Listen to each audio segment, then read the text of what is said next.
Hey, what's up guys, welcome back to the channel.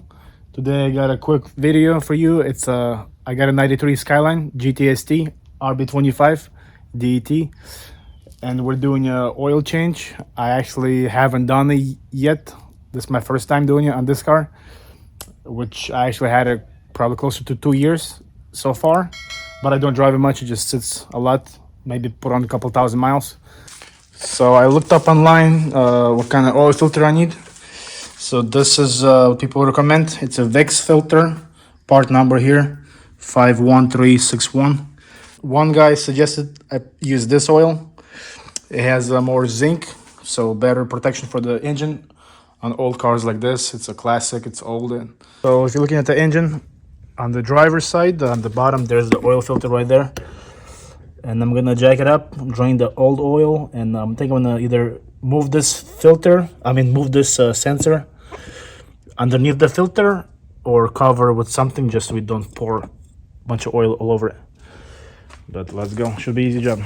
Online they say this car takes about 4.7 quarts. This is 5 quarts, so there should be plenty. It's again, it's a series 1 RB25 DET turbo.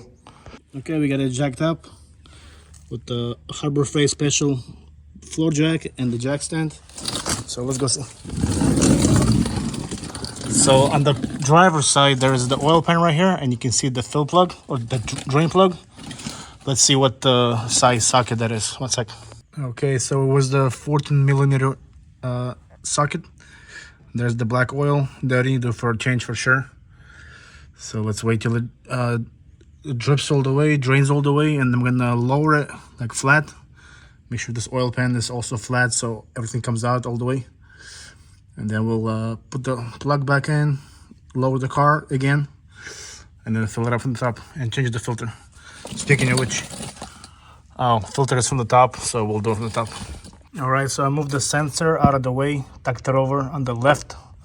Let's try to get the filter off. Hopefully it's not a big mess. I got the oil pan underneath just to make sure we catch as much as we can.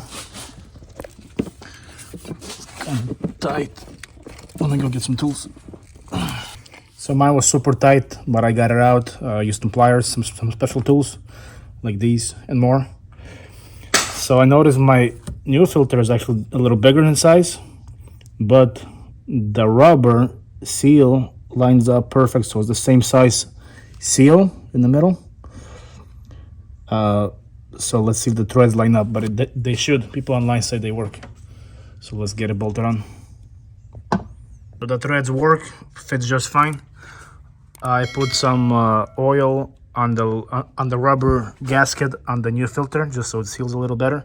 Don't over tighten it, just like pretty firm, because the longer it sits there with the heat and whatever, it just gets stiffer by itself. So next time we can do the oil change without problem.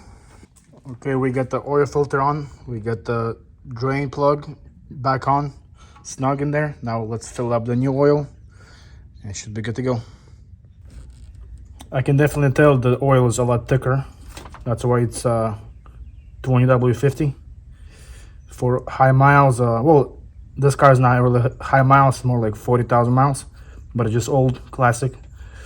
So let's get the stick oil in there, just make sure things are nicely lubricated and sealed up. I put almost 5 quarts in it, almost the whole bottle. Now the dipstick reads at low, the oil level. So I'm gonna start it, let it run for about 5 minutes. Turn it off, let it sit for about 5 minutes with the engine off. Make sure all the oil goes to the bottom of the oil pan. Then we'll check the level and then add some more.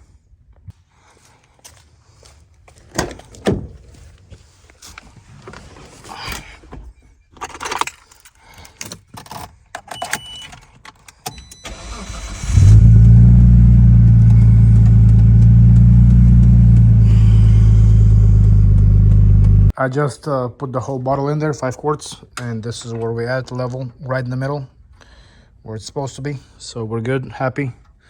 Thanks for watching, guys. Stay tuned. Next video, spark plugs on this thing.